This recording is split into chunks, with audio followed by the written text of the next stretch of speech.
Bersyukur kita kepada Allah Subhanahu wa taala karena sampai pada saat ini alhamdulillahirabbil alamin kita semua masih dalam keadaan sehat walafiat. Kita masih boleh menghirup udara dengan bebas, pertanda kita masih diberi kesempatan oleh Allah untuk menambahkan pundi-pundi amal demi bekal di yaumil akhir nanti.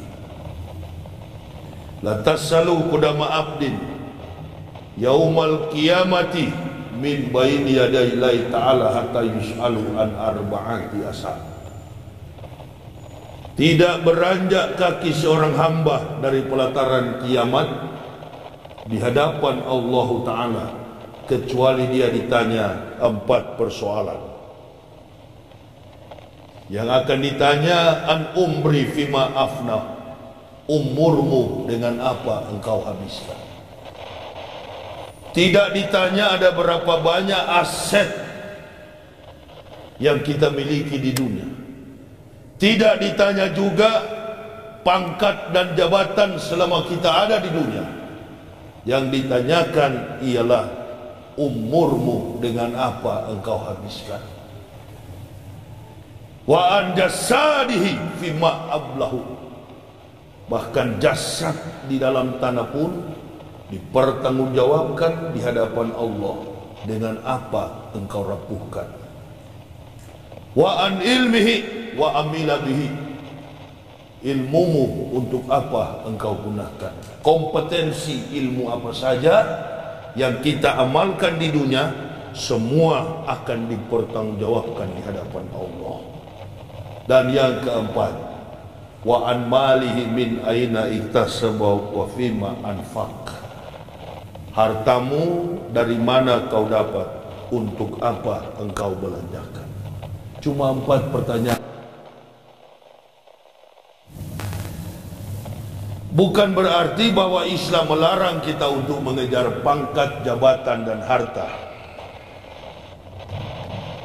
Tetapi ada filter, ada standarisasi, ada kode etik yang perlu kita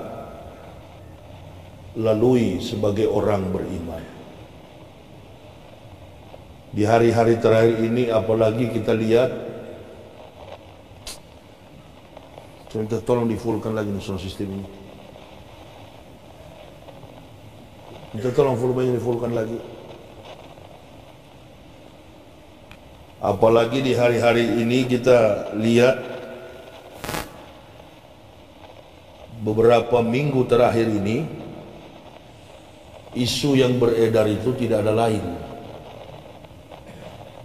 relevan sekali dengan apa yang dibaca imam tadi. Walan tardo ankal yahud walan nasro hatta tatabiyah. Saya berulang-ulang berdakwah di mana-mana di seluruh Indonesia. Selalu mengatakan, dari awal saya memeluk Islam, sudah saya katakan,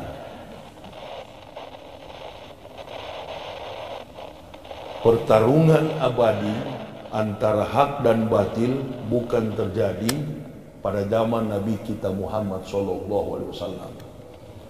Tetapi pertarungan abadi sudah terjadi ketika Allah menetapkan kebenaran di muka bumi ini. Mengutus para nabi, saat itu pula terjadi pergulatan antara hak dan batil. Jadi ini tidak akan berakhir kecuali kiamat.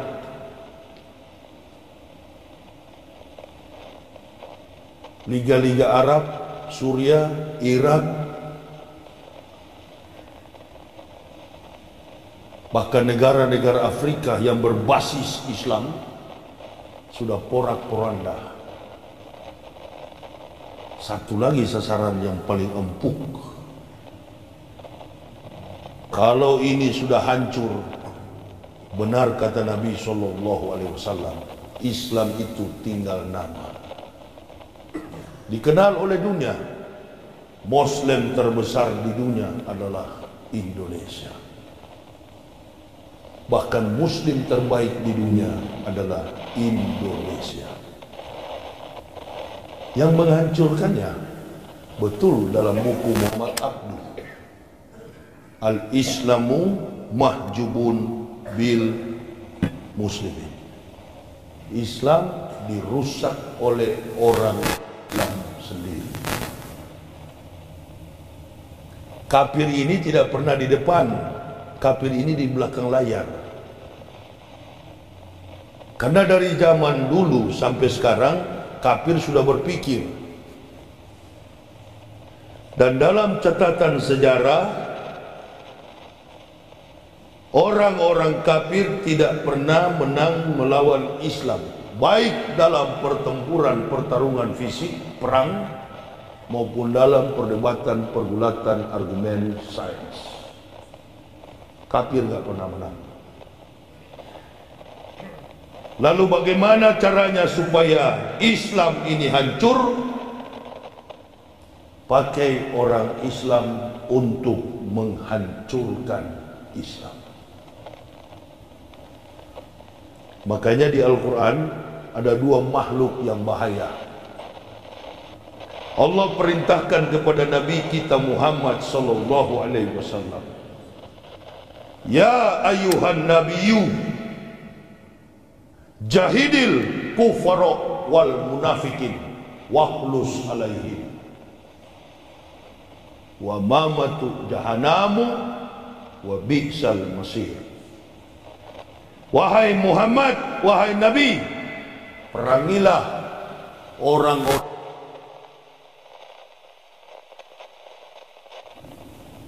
wal munafikin.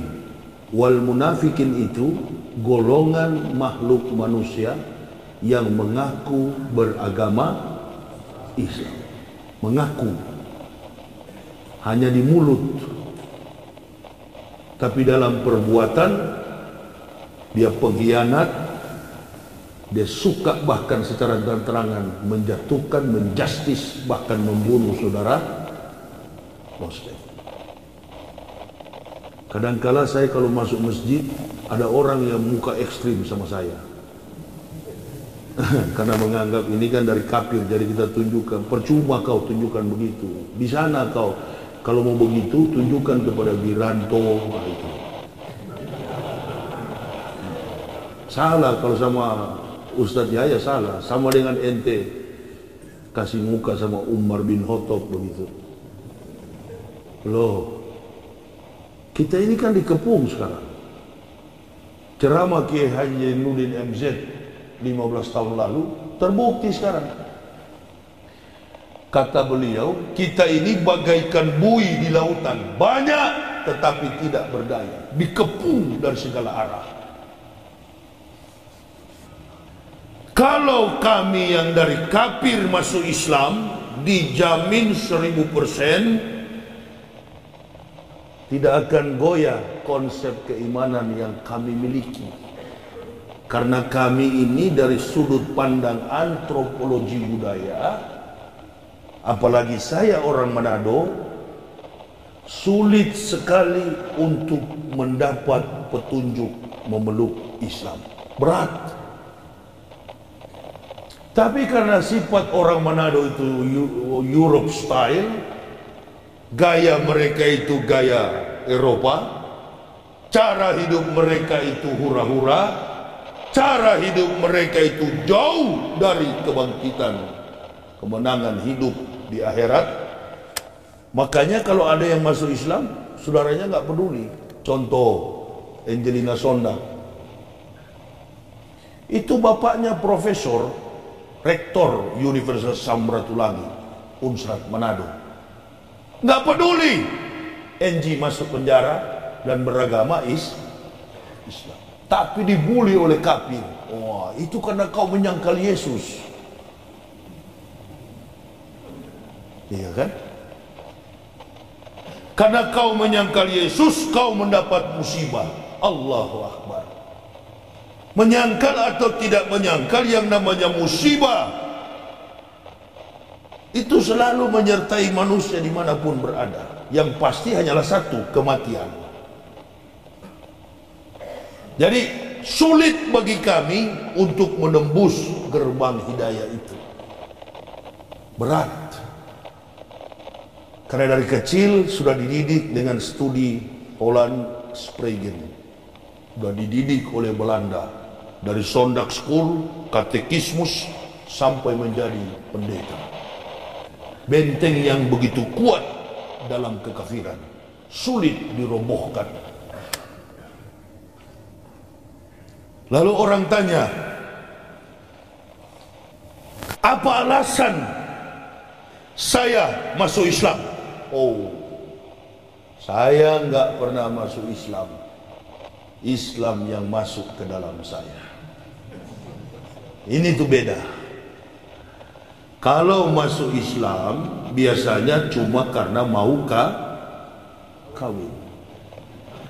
Kalau orang masuk Islam biasanya cuma ikut-ikutan. Itu masuk Islam.